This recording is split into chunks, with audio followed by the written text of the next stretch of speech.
Hello, everybody. Right, welcome to today's Two Saints podcast show with myself, Mark, here, my co-host, Mark 8. How you doing there, Mark?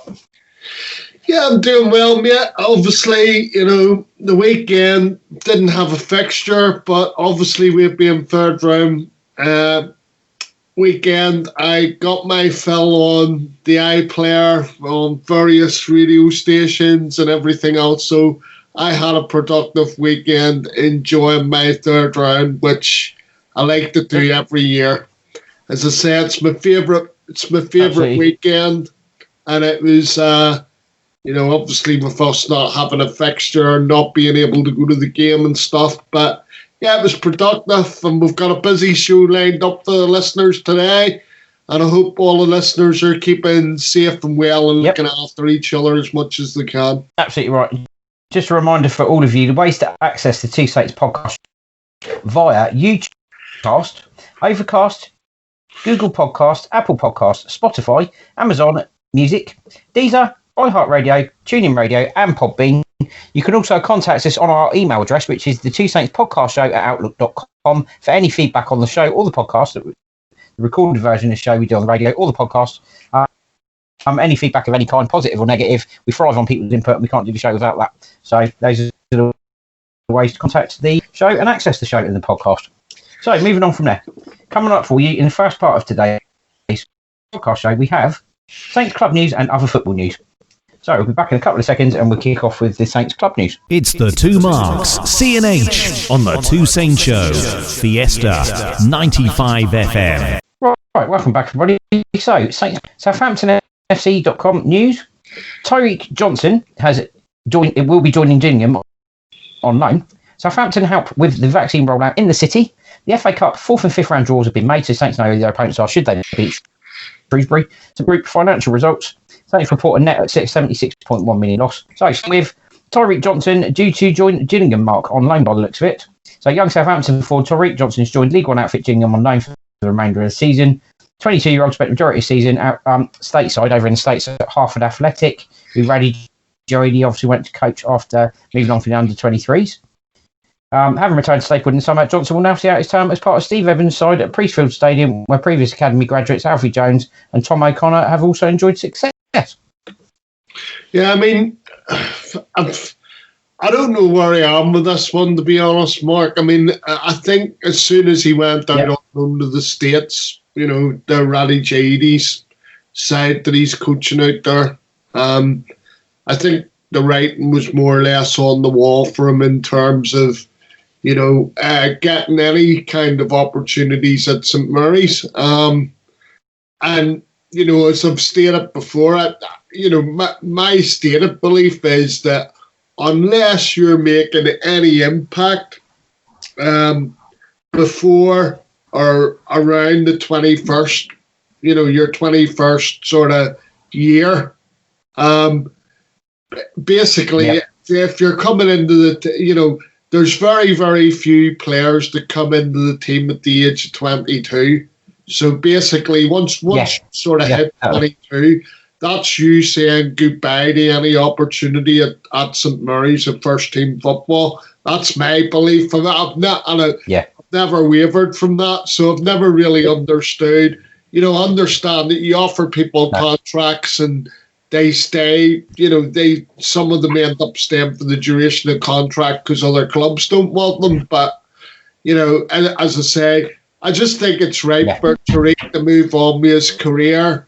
And, for the listeners as well, even though it's a loan move, I mean, Gillingham are now talking about making it permanent before the end of this transfer window. So, all I would say is I wish him well. I've seen him play a couple of times. He played in the Derby replay in the FA Cup 2 seasons ago.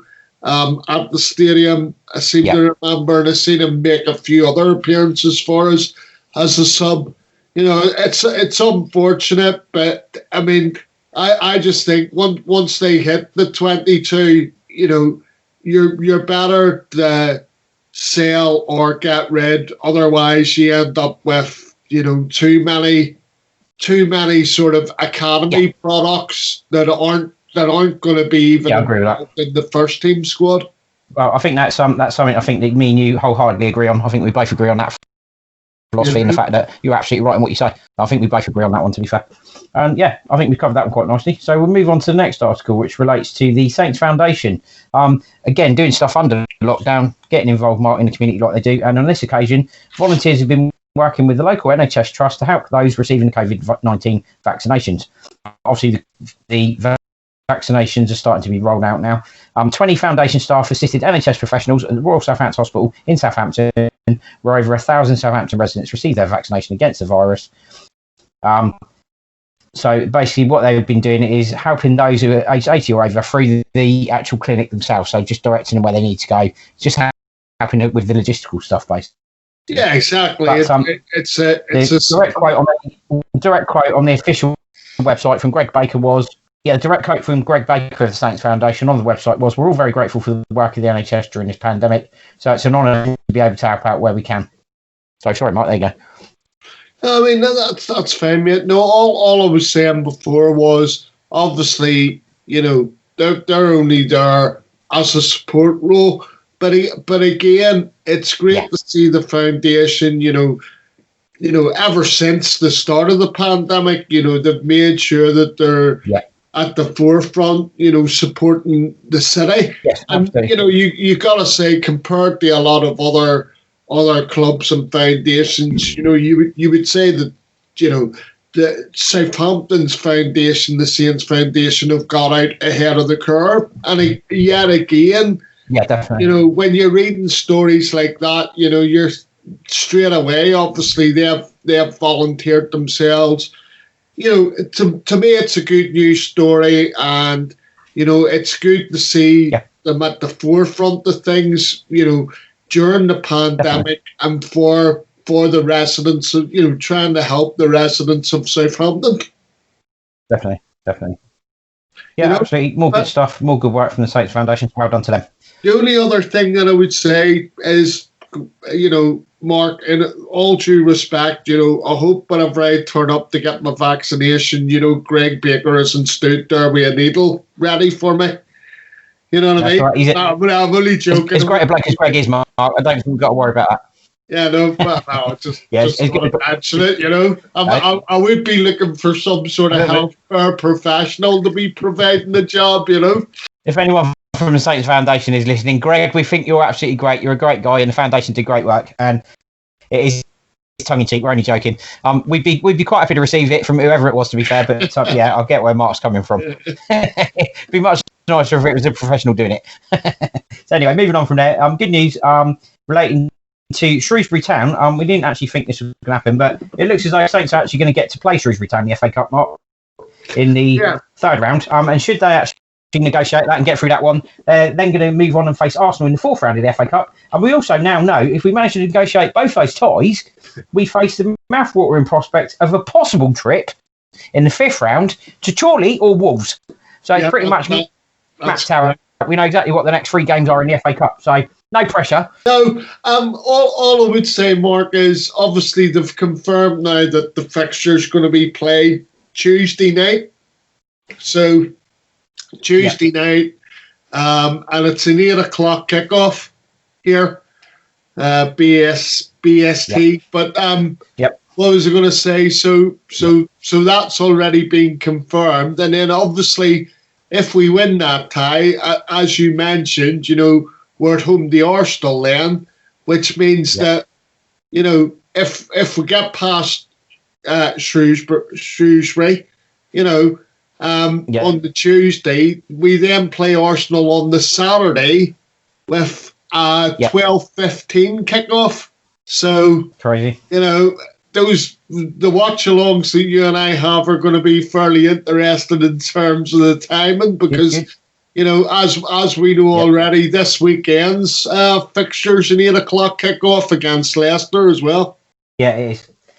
So we'll hopefully negotiate our way past Shrewsbury and then beat Arsenal and then hopefully into the fifth round and on from there. So it'd be nice to have a good cup run. Let's hope we. Mate, we're lifting it. What are you talking about? I would say we've probably got to lift it. Yeah. Oh, absolutely.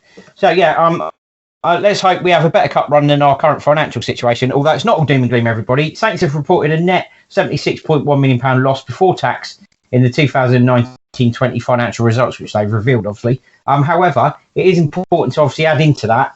Part of that is actually the £75 million working capital loan they actually took out during the first lockdown. Yeah, no, very pandemic. Obviously, St Mary's Football Group Limited have a decrease in overall turnover as well. So obviously, the overall turnover has gone down to 126 million from the figure of 149 in 2019, with a net loss before tax up from 41 million. Now, it's important to, as I said, include the fact 75 million has been a working capital loan. There are players out on loan at the moment who obviously got a fairly substantial transfer fee behind them previously. So obviously that's causing an issue there as well. And 90% of money at St Mary's is actually going on player wages now, we understand, from the managing director, Toby Steele. So obviously those figures sort of tell the tale. I mean, it's not as bad as it sounds like. You know, it all sounds like doom and gloom, and it's really not, to be fair. In fairness, most Premier League clubs, above the bottom three possibly, could probably take about a £90 million loss during the current situation and still survive quite comfortably. So it's not all doom and gloom, is it? No. Despite the fact I know a lot of people are upset and said, "Oh, we've got no money, we're in big trouble." We're not in big trouble. We're in the same position as most other clubs, to be fair. Yeah, no, I mean, I don't see any sort of difference in our situation to a lot of other Premier League clubs, really.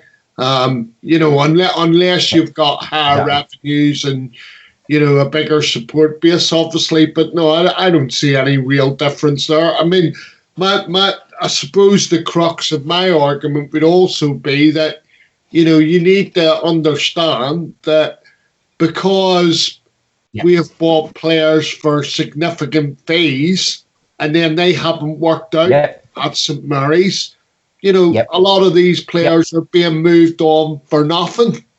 You know, you know, I'll just give you a couple of examples. So Buffel joined us for 16 million. Right? You know, Guido Carilla joined us for 19.5 million. You know, and so those are two players already that have left on free transfers. You know, and we're not going to see a penny of that money. So there's nearly 40 million quid, right? And then the likes of Wesley Hoyt, 15 million, probably only going to get about 5 of that back. There's another 10 million out the door.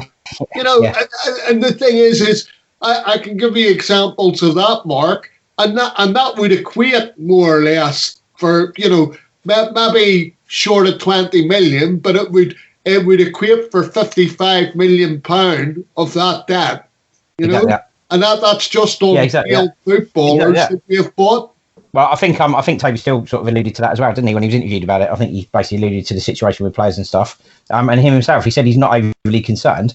So, you know, that's good enough for me. They're not overly concerned. You know, they've done a fairly good job so far. They've steered us quite well, you know, themselves at the moment. So, yeah, you know, and I certainly have a lot more faith in him and the other directors than I do in our chairman, to be fair. Yeah, no, well, the thing is it doesn't matter, but the chairman's irrelevant at the minute because they're the people that, you know, Toby Steele and Martin Simmons are the people running the football club. You know, it isn't, the owner's not anywhere near, you know, so, but what I did find interesting was Toby Steele had alluded to the fact that, you know, the club were still hopeful of doing business in the January window, but he did say that it would be a case of bringing the player in on loan first, and then obviously if he's, you know, up to scratch, you know, then agreeing a fee, which, you know, in the current climate, don't have an issue with it. As long as they're working, the working base that Saints have, and they're still able to function in the transfer market, then I'm happy. Yeah, absolutely. In fairness, credit for where it's due. I think they're doing an exceptionally good job under very difficult circumstances with very little support. Yeah, So in fairness, I think they're both doing as well as they can do under the situation. And in fairness, they're probably running Southampton better than some other clubs. Yeah, I mean, all I would say is, Mark, you know, I don't know the situation at other football clubs, but like I keep reiterating, I mean, at the end of the day, they are steering the ship at the moment because the owner has taken a hands-off approach. Now, in an ideal world, you would want the owner to have input, but the owner isn't interested. So it's left to those people that are currently, at the top table at the football club in terms of running it for run the football club without the help or even support of the owner. It's a very, very bizarre situation as far as I'm concerned, Yeah, so there we go. It is a bizarre situation. But, we'll see how everything pans out. Obviously, at the moment, stuff's going really well on the pitch. So let's focus on that for now. In fact, we're doing really well on the pitch, and that's great. So that brings us to the end of that section of the pod for today. So we're going to take a very short break, and when we come back, we'll do other football news. It's Mark C and Mark H. Mark my word, they're here with everything in the Two Saints Show.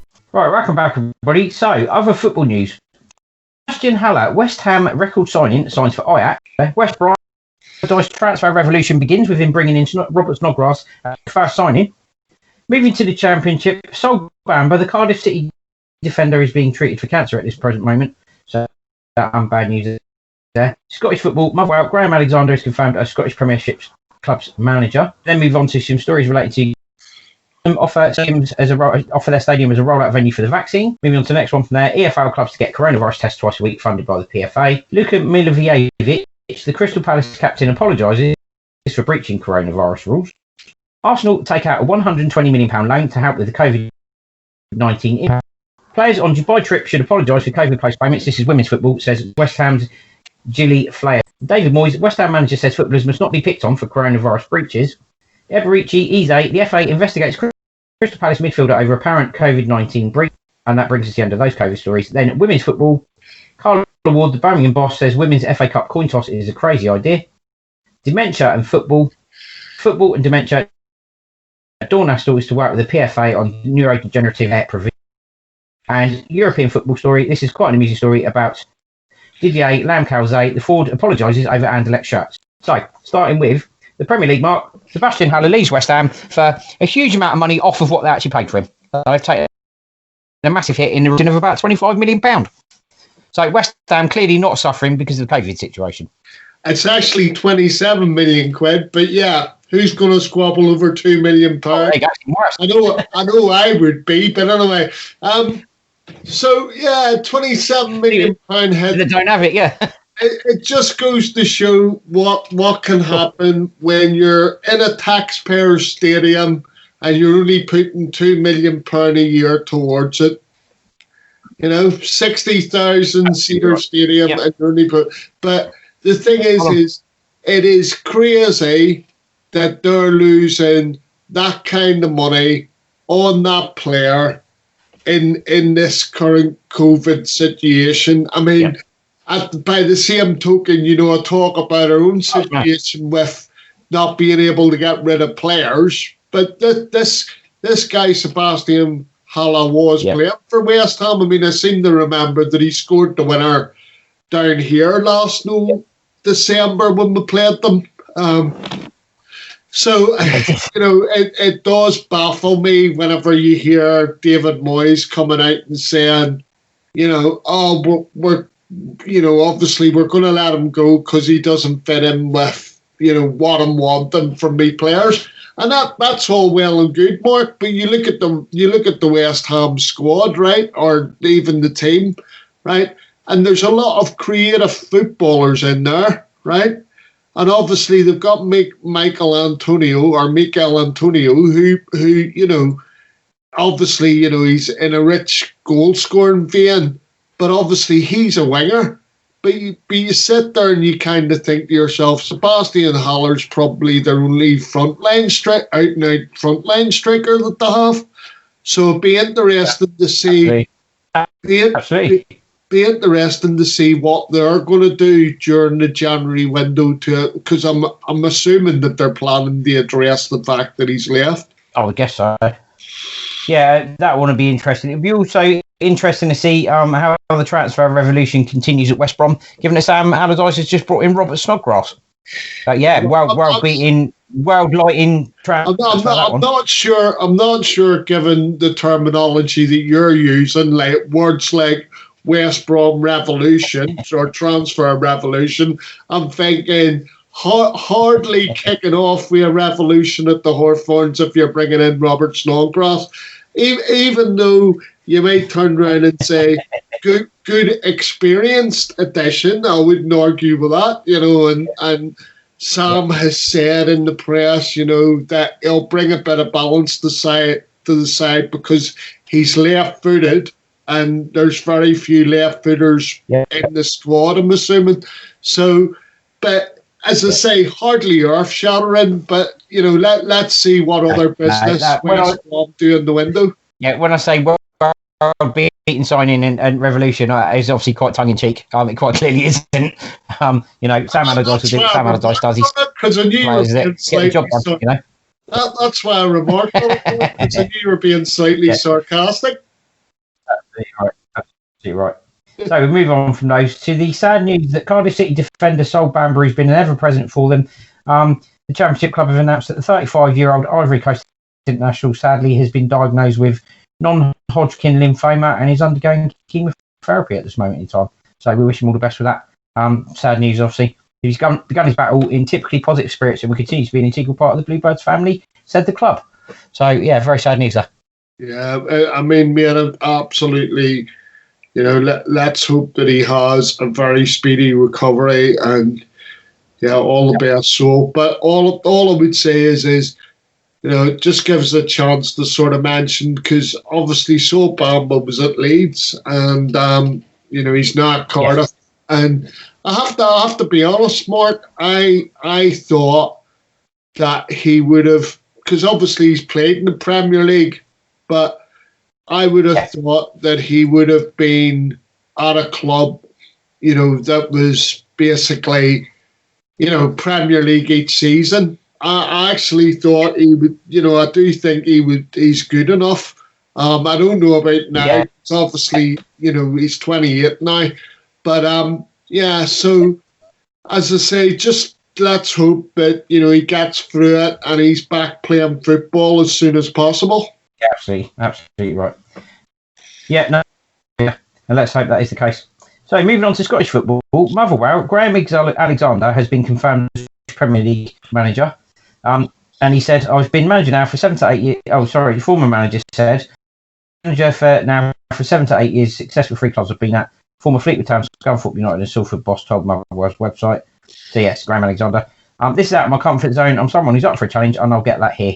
I spoke to Stephen Robinson as we played together at Preston. He said nothing but good things. Together with what I've had from the board meant it was a challenge I wanted to take up. The obvious first objective is to win on Saturday. This is a team, but there's talent there. So there we go, Mark. That came from Graham Alexander, pointed to the boss.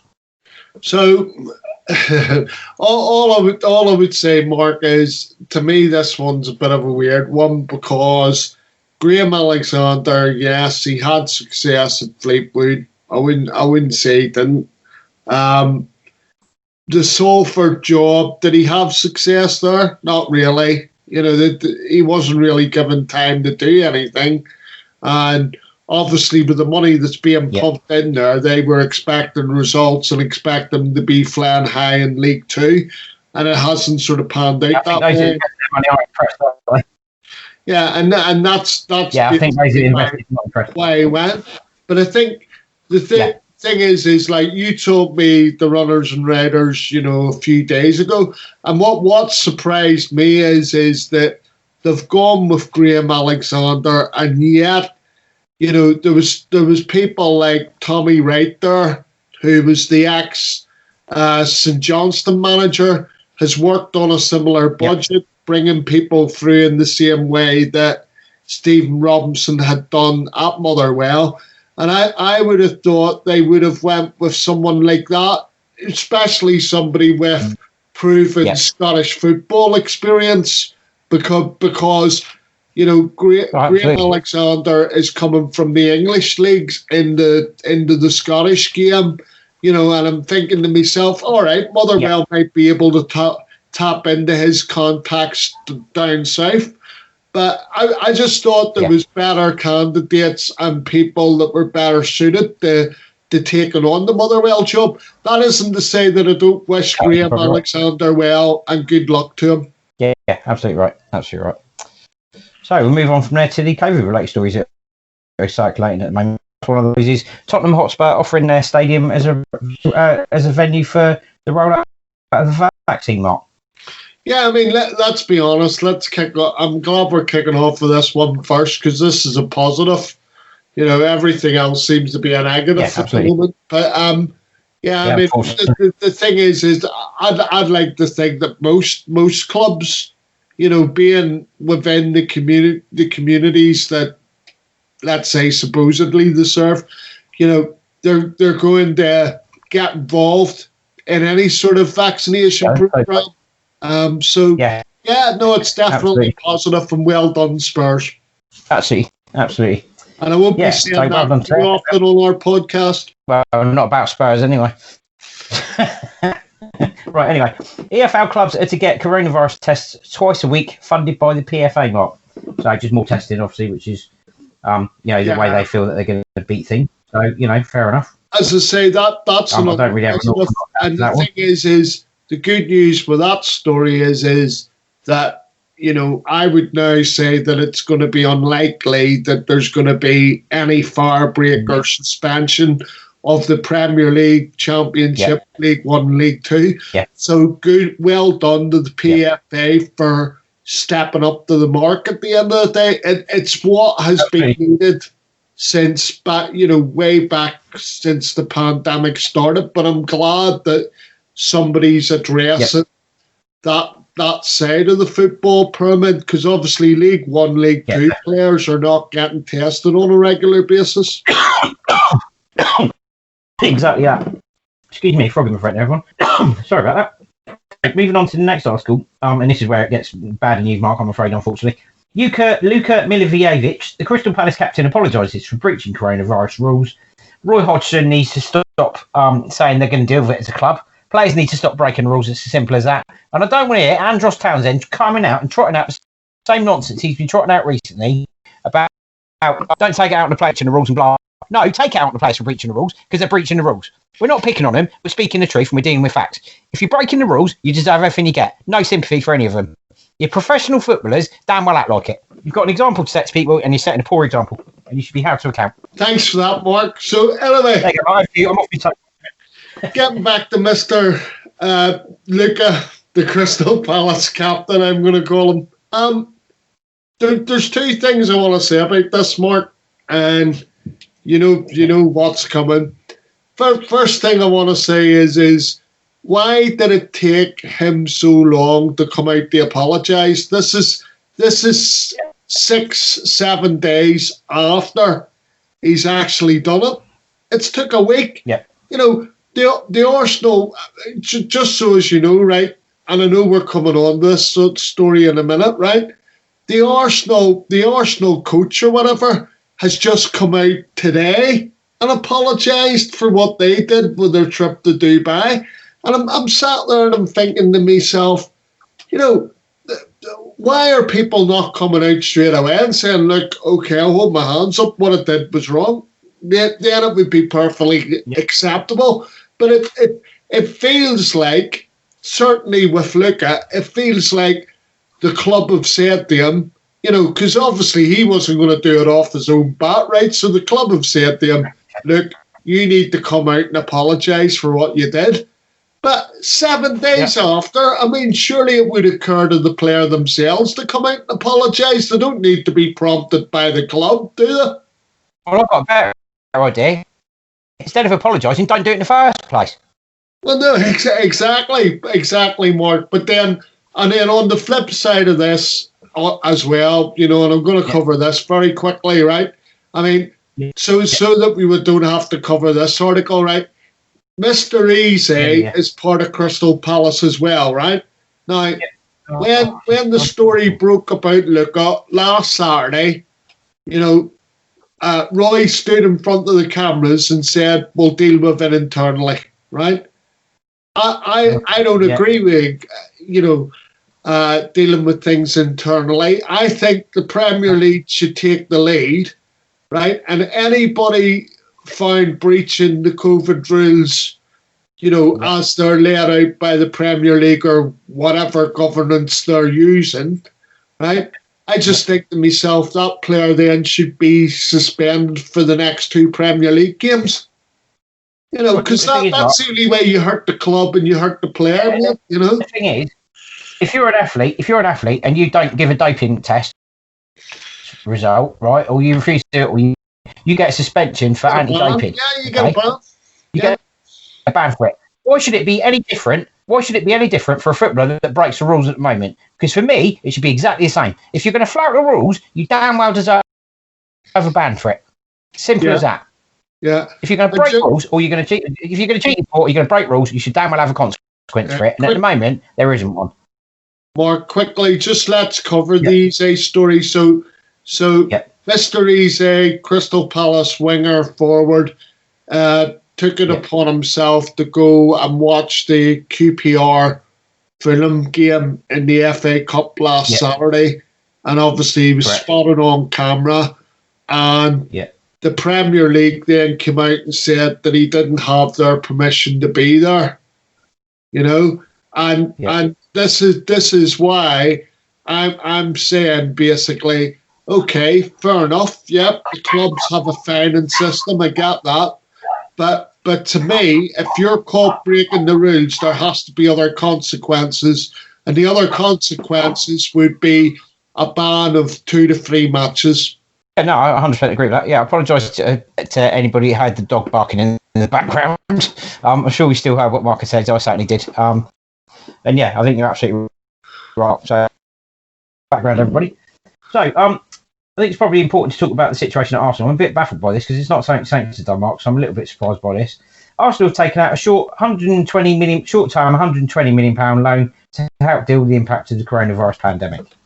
The club said they met the criteria set by the Bank of England for COVID corporate financing facility.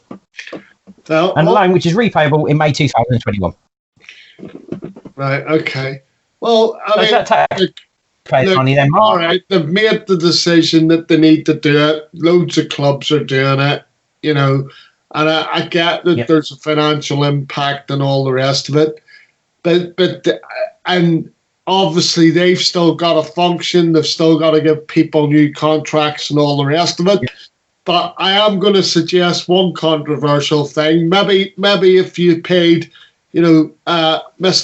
Aubameyang a bit less money than the £250,000 a week that he's reported to be on at Arsenal. Maybe if you took some of the wage out of that, you wouldn't be looking for a loan. I just find it amazing that, I look at our finances and maybe more given, you read stuff like this. Maybe I am sitting here and thinking, actually, we're not actually in that bad a place when you read stuff like that at Arsenal and the sort of money that Manchester United's losing. So maybe the bigger clubs are actually losing a hell of a lot more money than the medium-sized clubs in the Premier League. Yep. The thing is with Arsenal, they're paying a Aubameyang, and that's a huge amount of money. Not only that, Mesut Ozil, not even playing for the team, sat there on a huge amount of wages. Let the guy leave. You free out wages straight away. You don't have to go. Oh no! I reckon he's his contract. He's not on a small amount of money. It's not as straightforward. It's not as straightforward as that with Mesut Ozil, though, because I was reading today that basically for him to leave, Arsenal need to pay him £7 million. Well, that's right. They've got £120 million loan now. They can afford it now. No, that's a bit naughty. Anyway, moving on from there. Women's football. Players on Dubai trip should apologise for COVID postponement, says West Ham's Gilly Flaherty. Manchester City's match against West Ham and Arsenal's trip to Aston Villa on Saturday were both called off after 5 players tested positive for coronavirus following travel over Christmas. They shouldn't be apologising. They shouldn't have to apologise because they shouldn't have damn well travelled. Yeah, I mean, all I'm going to say about this, Mark, is I just wanted to prove that it was across, it's not just the elite men that's doing it. Clubs. On the women's side of things, clubs are sanctioning, these trips. Why do they need to go to Dubai? Why, we're in the middle of the season. We're in the middle of the season, right? And I get that under normal circumstances, if you've got a break, they might go out for some warm weather training, right? But this isn't a normal season. So why are clubs? So we've had Manchester United women, right? We've had individuals from the Manchester City women team, and we've had the Arsenal women's team, right? Go out to Dubai. Why? Why are they going out to Dubai? Why were Celtic? Why were Celtic out? Why were Celtic out in Dubai? What were they doing out in Dubai? You sit there and you think, I'm not against sport, right? I'm not against sport trying to continue, and I'm not against sport trying to keep everyone saying whatever. But at the end of the day, they're sitting there. The government will sit there and go, "Well, we can't understand where the South African variant came from." Well, I can. It would be the people that flew in from South Africa that you allowed into the country. That's where that clearly came. Where the Brazilian variant's going to come from? Well, that's quite simple. That would be the people that flew from Brazil. If you get a strain of it that's come from Dubai, it'll be all the people that flew from Dubai. So very simple. Stop them from travelling. Hang on. With this, we're the Two Saints podcast here. Let's not. But I get what you're saying, and I agree, mate. All that I would say is it just baffles me that clubs have sanctioned these trips, right? I mean, don't they realise that we're in a global pandemic? How stupid are these people that are running these clubs or sanctioning these trips? And surely they must know how it looks to the average person on the street. The average supporter that sat there thinking, why is this occurring? I haven't been able, to kiss my mum, my dad, or hug them or anything like that there since this pandemic started. So the Premier League footballers are allowed to run up to each other, hug each other, kiss each other, do God knows what, spit, do whatever, swear at the referee, etc., etc. Yeah, you're not even allowed to visit your relatives. Yeah, brilliant, fantastic. Yeah, I have to. The whole thing just infuriates me. Just to say about that, I mean, obviously the club's now been redirected to the fact that there isn't be any celebrations and all the rest of it, right? And I'm going to say, some of the managers and coaches' reactions have been pretty poor, in regards to that. But one person that I think gets it is actually Frank Lampard, because he was talking about. He's told players they're not to celebrate, they're not to, high five each other, they're not to do any of that sort of stuff, when they score a goal. And the other thing, the other thing that I want to say is if you are caught hugging, we're advising people not to use tongues as well. I like that. Right. So moving on to the next story. Hammers midfielder Manuel. Sorry, Mark, that's my fault. Go on. So moving on to the next story relating to Hammers midfielder Manuel Lanzini was one of numerous Premier League players to attend a party over Christmas. He wasn't the only one that had a party. More than 60 games in England have been called off as coronavirus outbreaks at the club. David Moyes said, "We have to be careful that everybody isn't picking on football players. We all know people who's breaking the rules in their own way. The players have followed the protocols every day at the training ground. They have to go through rituals just to get into the building. They know what their job is. Like most human beings at times, they can get things wrong. Get things wrong. They have clear directives to follow every goddamn day, and they break rules. There's no getting it wrong. They know exactly what they're doing. Stop trying to defend them, because it's indefensible. David Moyes, wind your head in and give you the head of... Get a grip, man. As well. They've got protocols to follow. They can get things wrong. There's nothing to get wrong. You have a set protocol to follow. You stick to it no matter what. Simple as. Job done. The issue I have... Trying to defend players when they breach the rules. Stop defending players when they breach the rules. They break the rules. There's a consequence. Right. Okay. My beef with David Moyes is slightly more straightforward than that.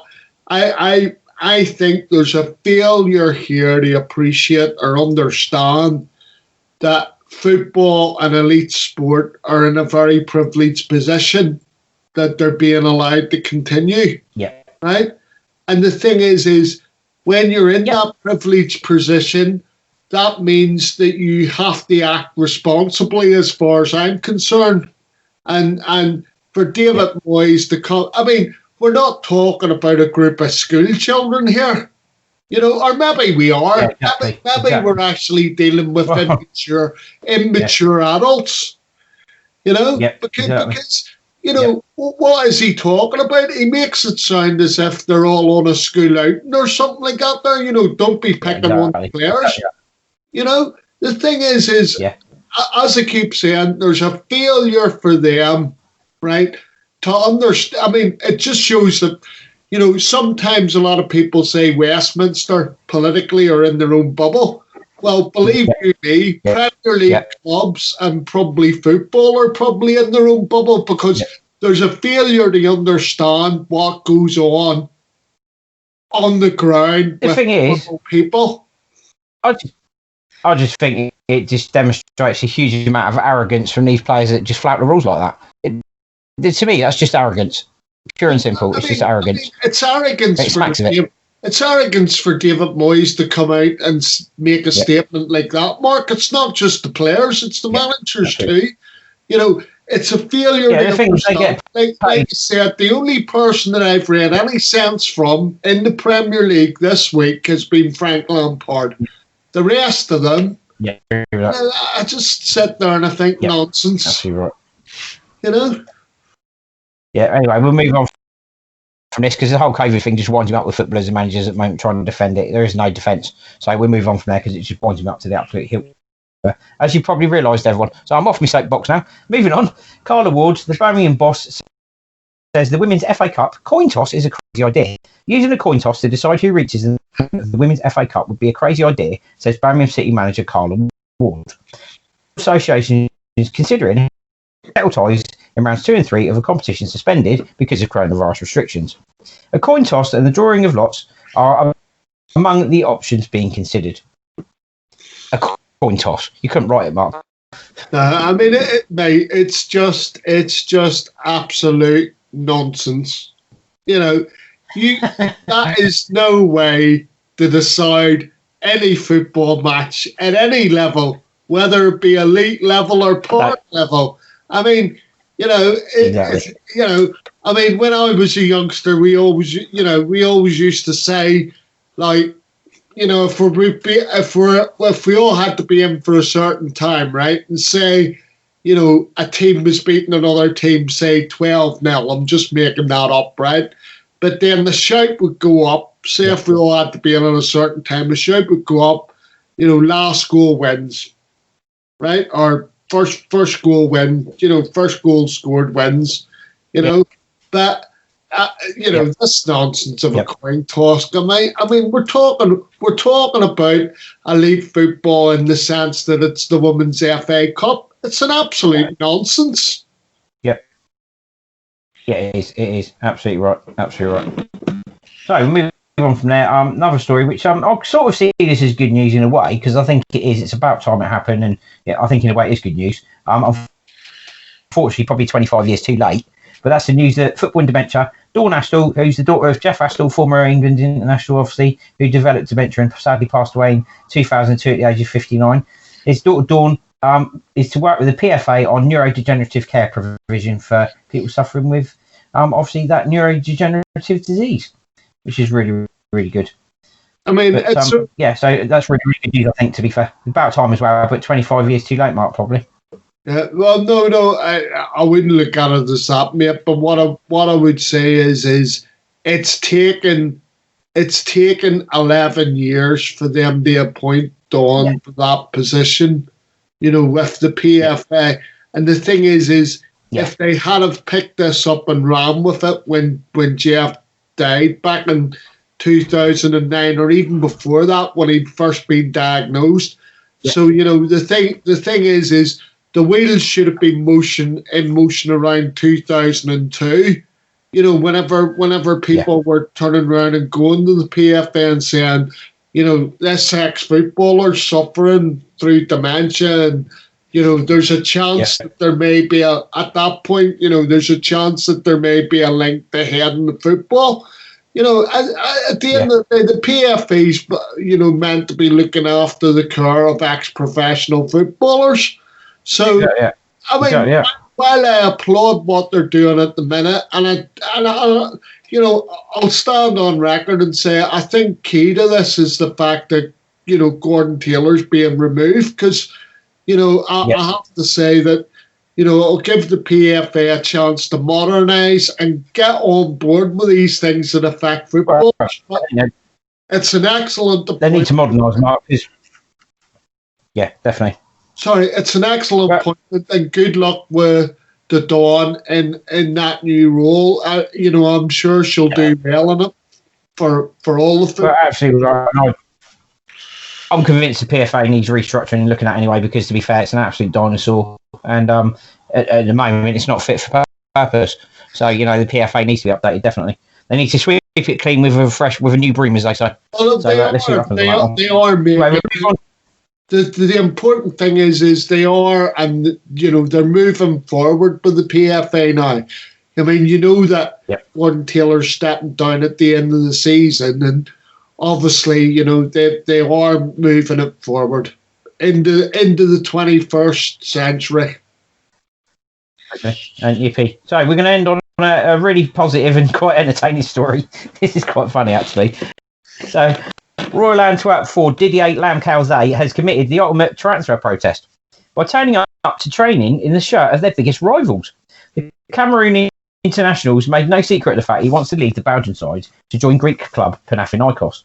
And to push home the point, he showed up at the club on Monday wearing the shirt of rivals Anderlecht. The 24-year-old then took to Instagram to say that on Tuesday he would go a step further and don the shirt of Antwerp's great city rivals, Beerschot. This is unbelievable. But in a change of heart, the encore to Monday's show never came. Instead, he issued an apology through the club's official social media channels. I want to apologise to the club and to the Antwerp supporters because they're magnificent and wonderful. If I reacted like this, it's because my head was somewhere else. It was not easy for me. I really want to apologise for this gesture. He's not the first footballer to cause a scene, Mark, obviously. Peter Rodden, when he did it years ago, tried to force a move through to Queen's Park Rangers by driving himself to Loftus Road on transfer deadline day. And obviously Neymar refusing to show up for Barcelona training in 2017, trying to put pressure on them to sell him to PSG. So, but Ross, turning up in your greatest rival shirt is probably not a good way of endearing yourself to the club, is it? Yeah, I mean, the thing is it's a bit like, if you want to be antagonistic, the only other comparison I can make to that, and people seem to forget this story, was the day that England were due to play Paraguay in the World Cup. Andy Murray turned up for his training at Wimbledon, his knockabout at Wimbledon before he took the centre court wearing a Paraguay shirt. I mean, I'm not English, but I would have found that very, very provocative, to be honest with you. But there you go.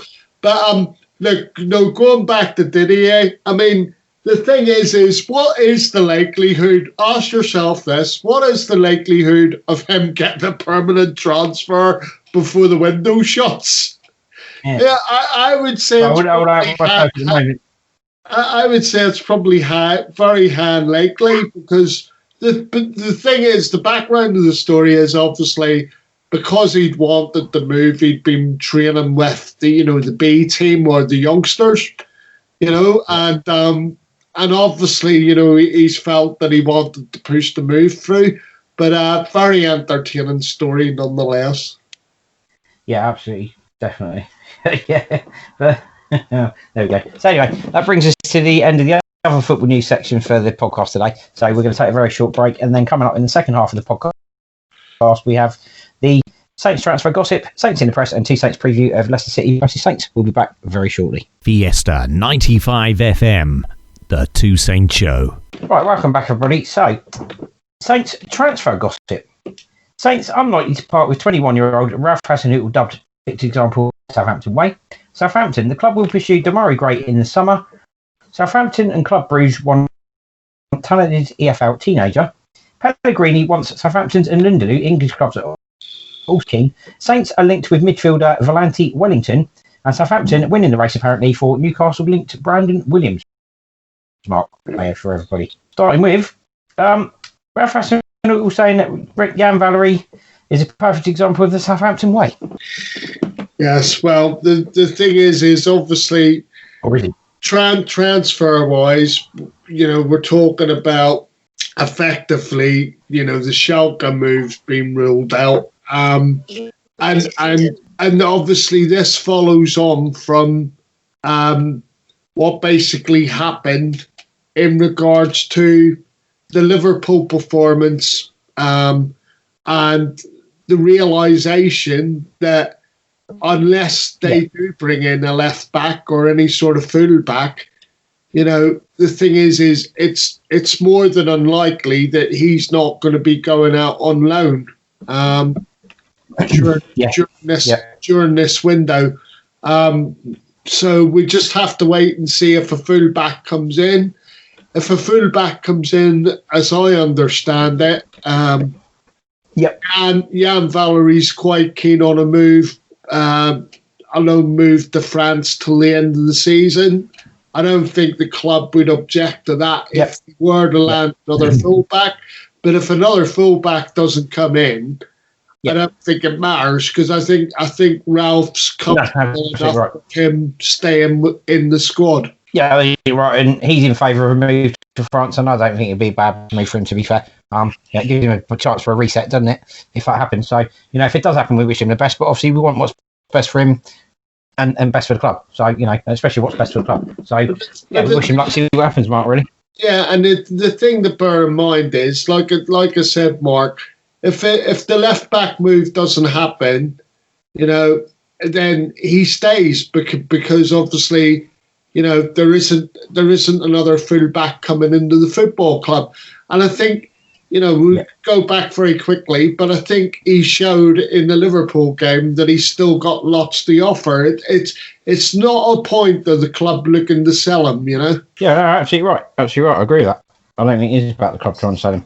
So, there we go. So, moving on to the next one.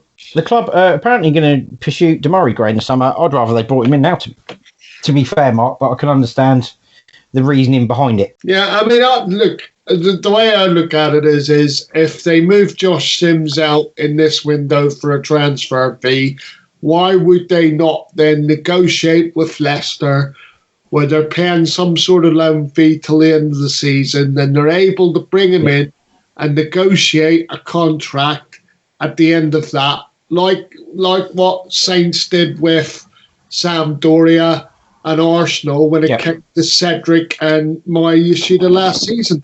Because also, let's not forget, Saints have just freed up some wages because Callum Slattery's joined Gillingham on loan for the rest of the season.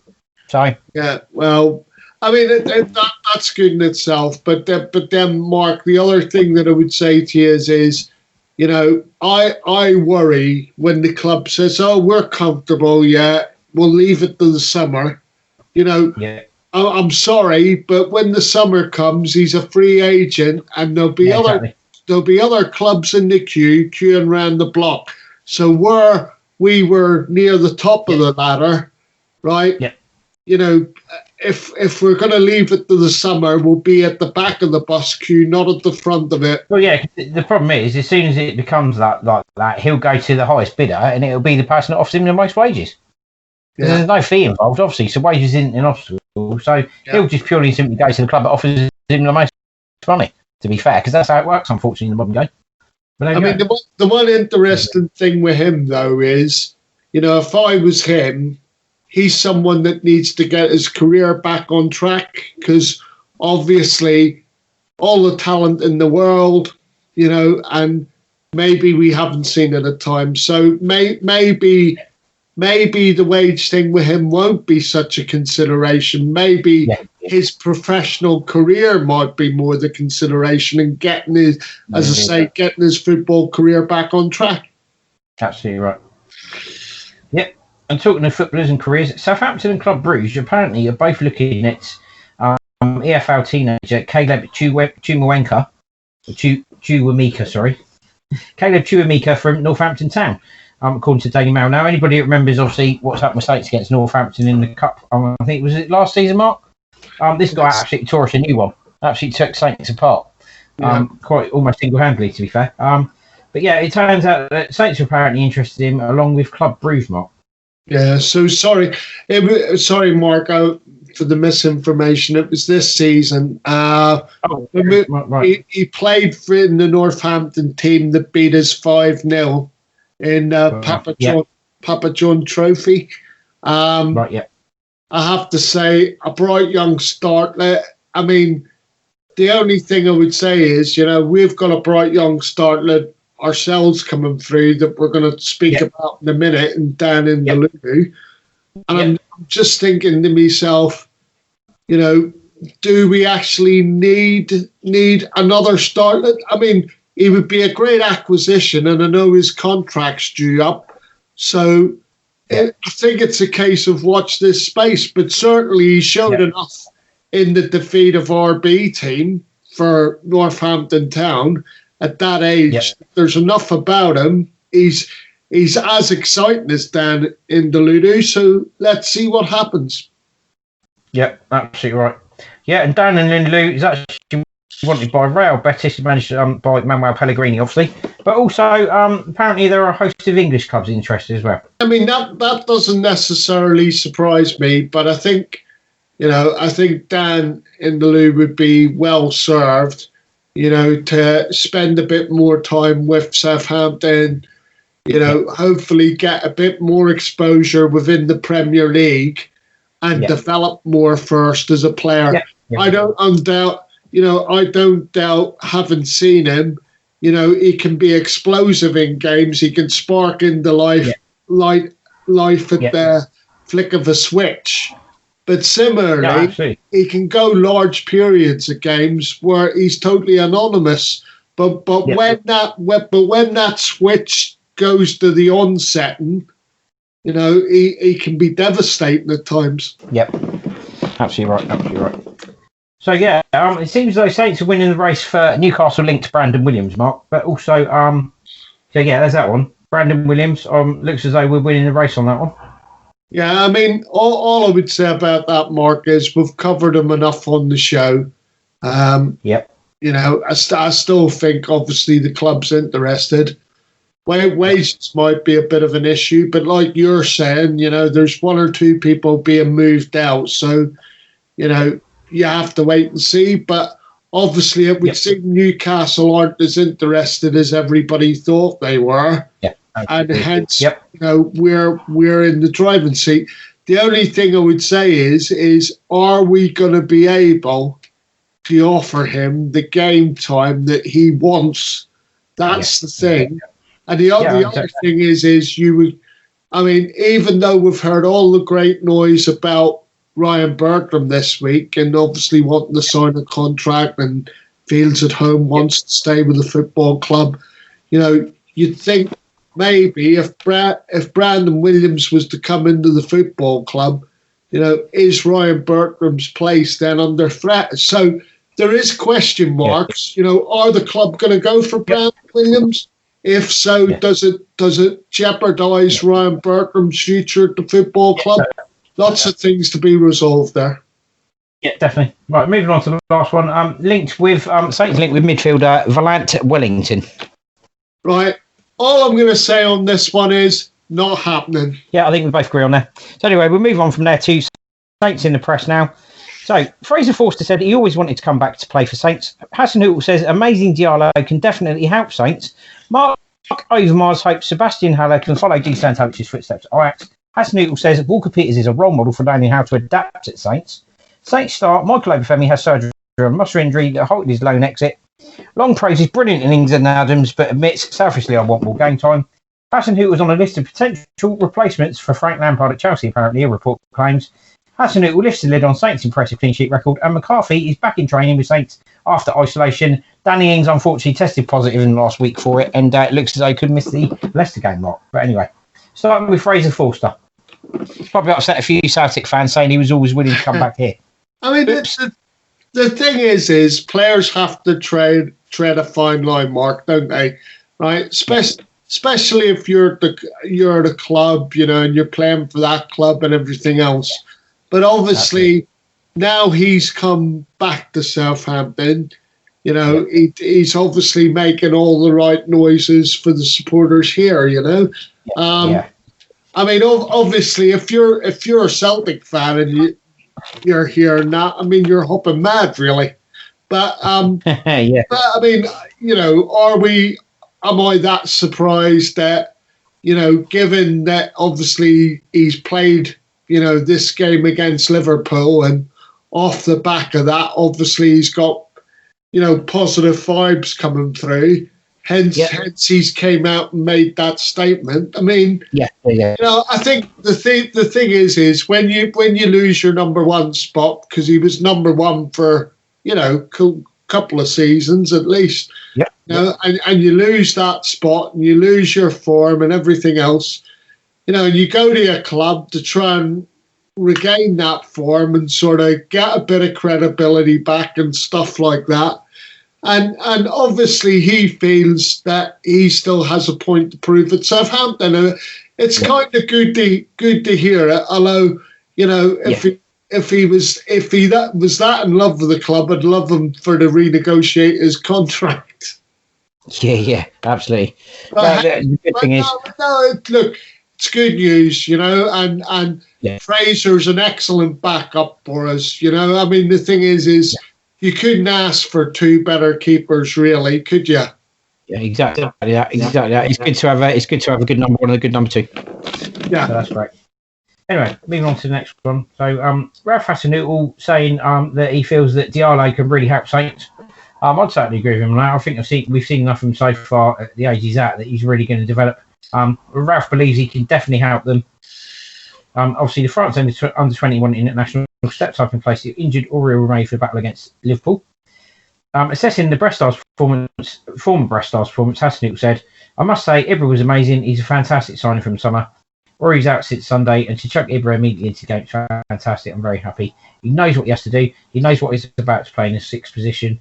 Everybody knows exactly what he has to do, and then it's not so difficult to step in there. It's difficult to be that brave immediately, and also show on the ball some really good movements. Exactly what I expected from him when he was coming here. I'm very happy he shows that he can definitely help us, which is great. And he's only made 8 appearances in the Premier League Saints since switching from Brest for 12 been in October. But he has, however, started 2 of the past 3 games, including 90 minutes against Fulham and Liverpool. So it's not bad going for a 21-year-old Martin. He certainly shows a fair bit of promise, doesn't he? Well, exactly. I mean, I suppose at the end of the day, he's only just arrived, so you don't want to jump in too soon. But everything that you're seeing from him, you're sort of sitting there going, we have a hell of a signing there. Oh, yes. He worries me a little bit in the sense that when he first signed, I mean, it did sound like, stepping stone job. But hopefully he'll stay with the club for long enough, 4 or 5 years. And, he'll develop in that time. But from what I've seen of him, he's some find. For the money that we have paid for him. Yeah, absolutely. Haven't just looked at even the 2 performances so far. We've unearthed another bargain there by the looks of it. So let's hope he keeps. Let's not speak too soon. Let's hope he keeps up the performances. And Diallo, I look forward to seeing how you get on in your Saints' future. But the other thing I'll say very quickly is Romeu is already under pressure to regain his place for Saturday. Yeah, I totally agree with that. And we'll see what pans out. I hope Diallo kind of keeps his place in a way, but obviously, we all know what Romeu's been like, so it'd be tough on him. But I think we've got 2 players that are very capable. So as you said, regardless of keepers having a good first and second keeper, it's good to know we've got 2 central midfielders in that area that are both competitive, which is great. It's what you want. So moving on, Mark Overmars hopes Sebastian Haller can follow Dusan Tadic's footsteps at Ajax. As I say, Mark, I just think this comment from Mark Overmars in relation to, he was talking about, how Saints basically offloaded Dusan Tadic, and also, how he's improved as a player since he went there. and he's pointing to his goal scoring ratio, the appearances ratio, right? And, all I'll say to you is there's a world of difference between the Dutch League and the Premier League, right? And, I would suggest to you that he played a completely different role when he was at this club to the role that he played when he obviously now he's at Ajax, because he definitely played more as a striker if you watch any other games.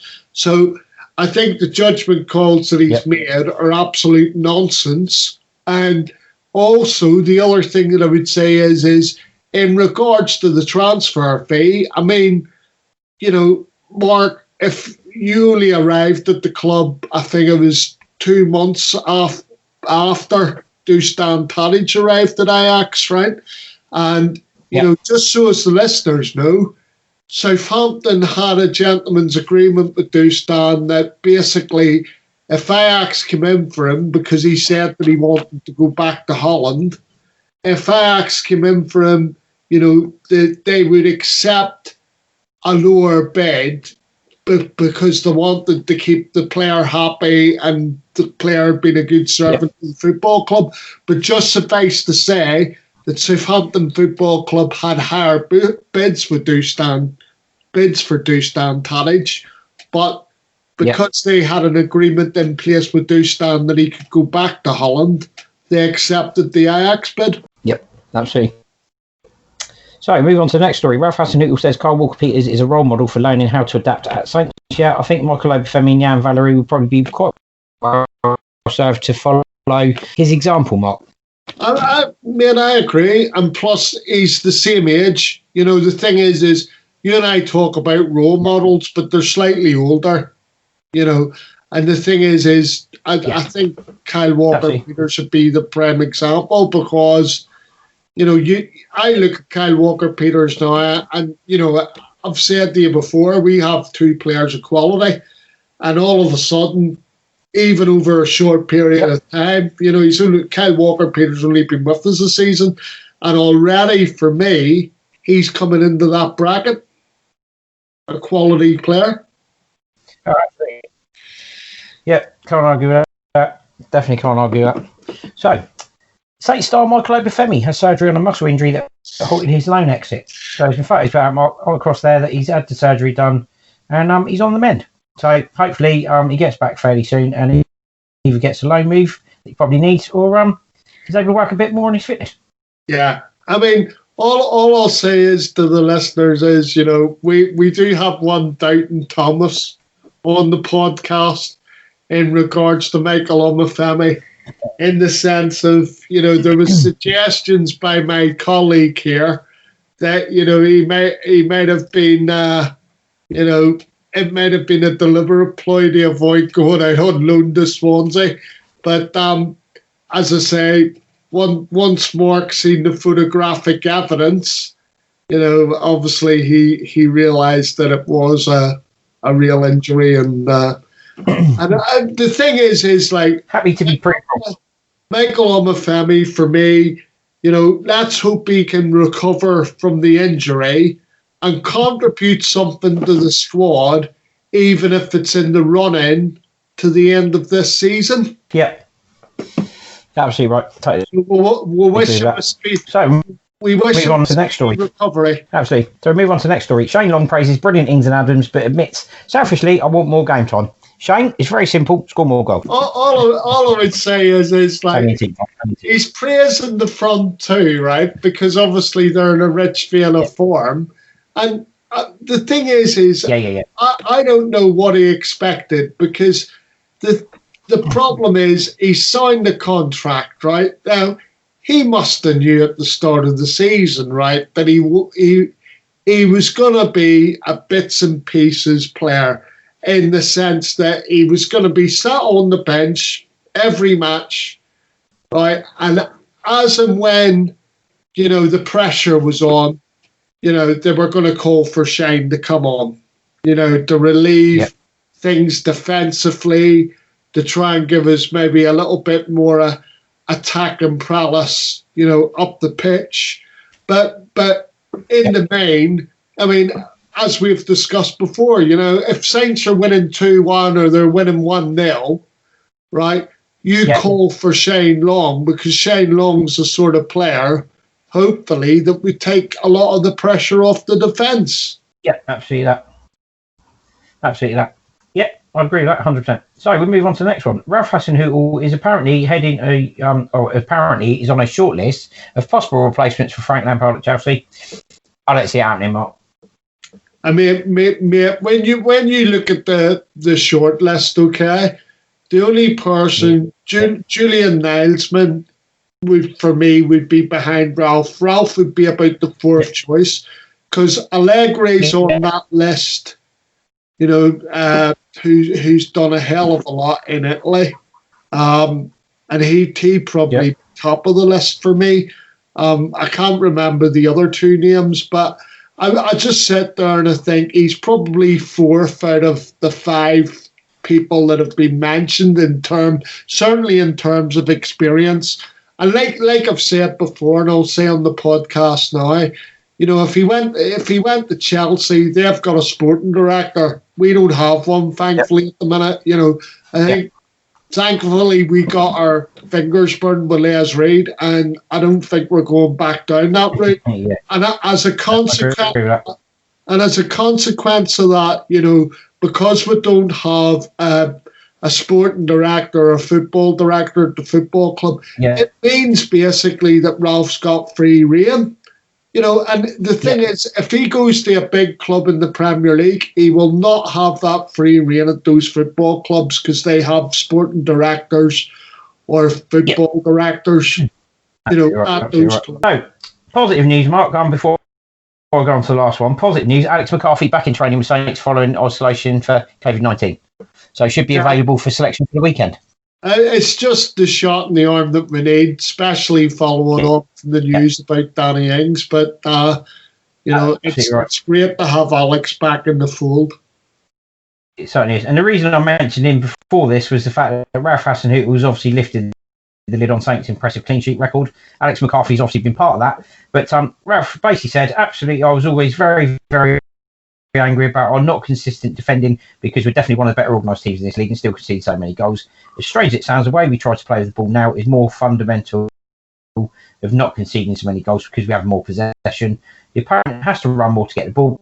It also kills you and makes you a little bit more tired, so you're not so clinical when you have a chance. That makes it easier to defend for us.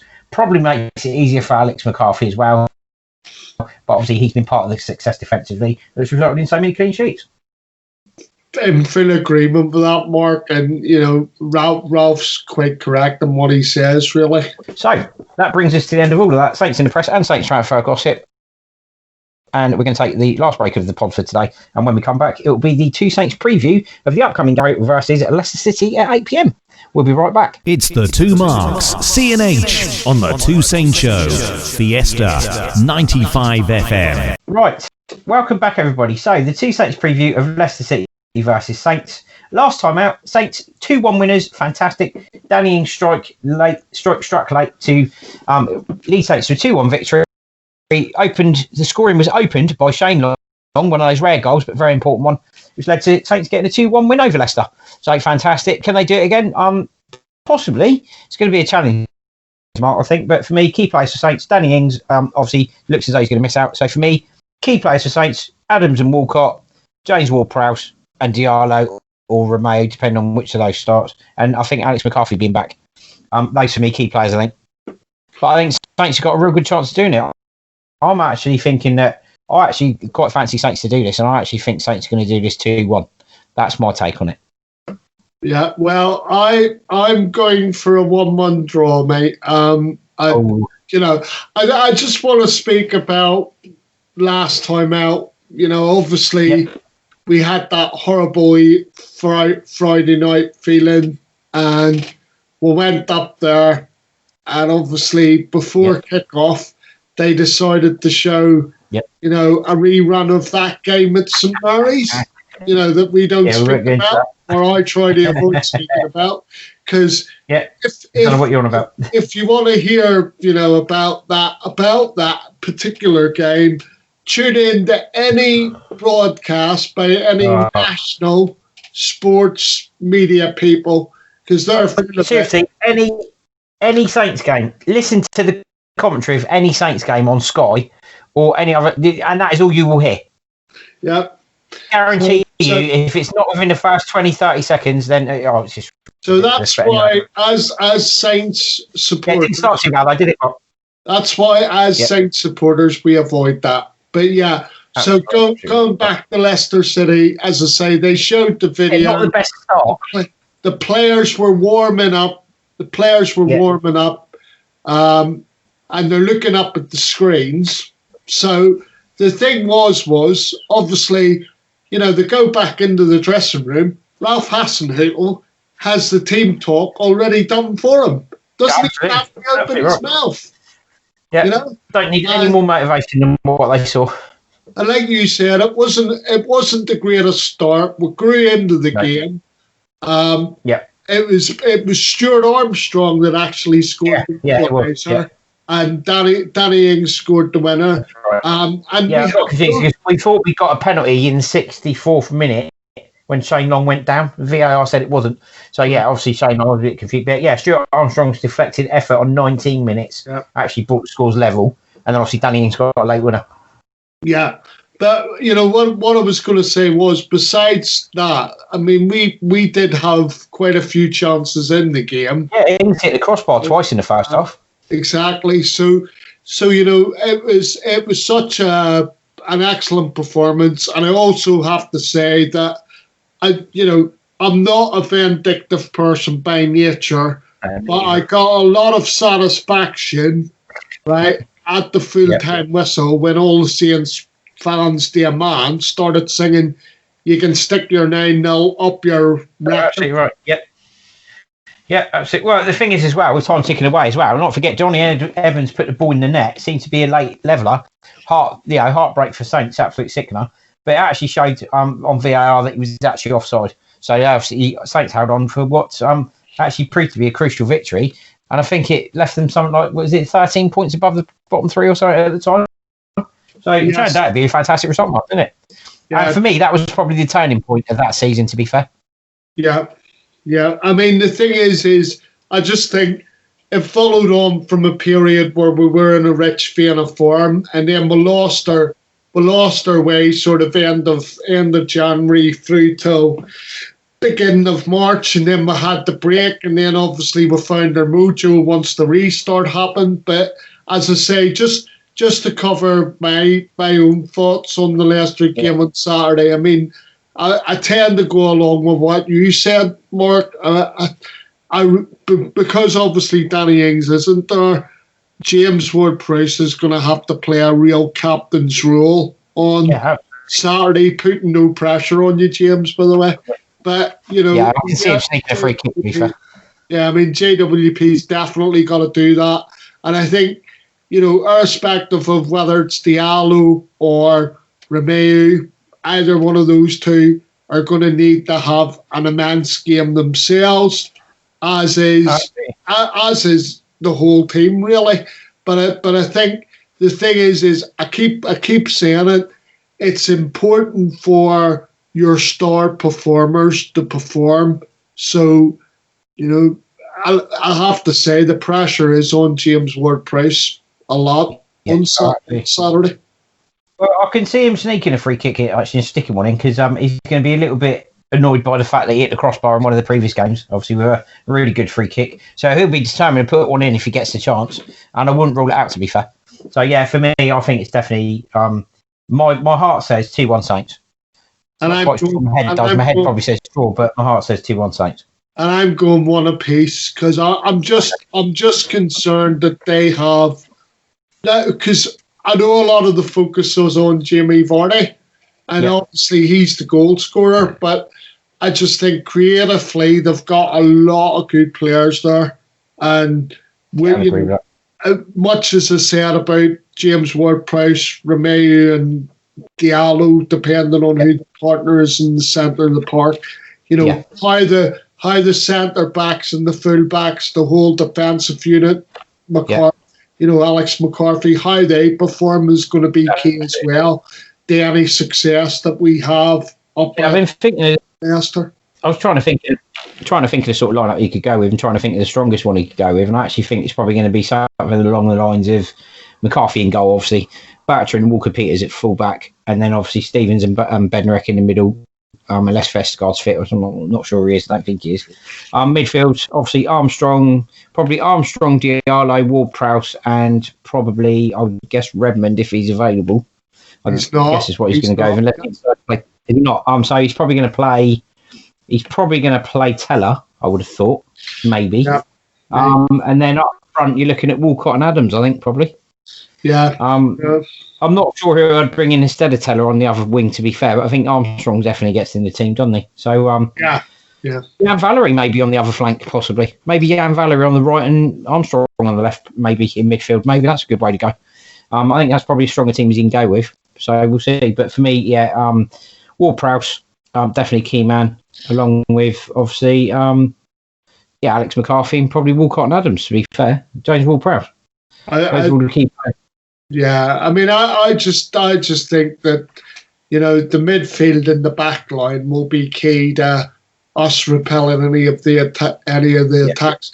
I mean, the thing is, what you hope for most of all is Leicester just have an off day. I mean, the thing is, Mark, right? And I didn't want to mention this because, I'm talking us up now, right? But Leicester do not have a good home record this season, right? No, Fulham beat them there, and I kind of look at that and I think there is hope, but obviously the news of Danny Ings missing is a big miss. It is a huge miss, If nothing else, let's go up there, Saints. Let's give it a damn good go and let's not lose. It's most important, don't lose. Yeah, if you can't win the game, just don't lose it.